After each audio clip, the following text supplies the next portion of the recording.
Hello எல்லோரும் என்ன பண்ணுறீங்க? நேற்று டிமார்ட் போயிருந்தோம், மளிகை ஜாமான் தீர்ந்துச்சுன்ட்டு. இவ்வளோ கப்பு வீட்டில் இருக்குது, இங்கே பாருங்கள். எல்லா கலர்லேயும் அடுக்கியிருக்கு.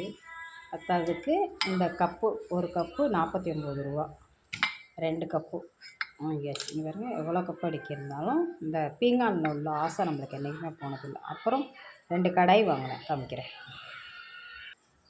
இந்த கடாய் தான். இது டிமார்ட்டில் 99 ரூபான்னு போட்டிருந்தாங்க. நல்லா இருந்துச்சு, சூப்பராக இருந்துச்சு, பார்க்குறதுக்கு அழகாக இருந்துச்சு. அதே மாதிரி இந்த கடாய், குட்டி கடாய், குட்டி பொருள்னாவே அது ஒரு அழகு தாங்க. கலர் க்யூட்டாக இருந்துச்சு, அழகாக இருந்துச்சு. இது 114 ரூபா. க்யூட்டாக இருக்குது. பார்த்துட்டு எப்படி இருந்துச்சு சொல்லுங்கள். Okay, thank you. இதில் ஒரு பேர் காஃபி, ஏதோ எப்படி வேணுமோ பால் காய்ச்சிக்கலாம், காஃபி போட்டுக்கலாம். இதில் கொஞ்சோண்டு குருமா எல்லாம் இருந்தாக்கா போட்டுக்கலாம். தாளிச்சிக்கலாம், சட்னி தாளிக்க இந்த மாதிரி யூஸ் பண்ணிக்கலாம்.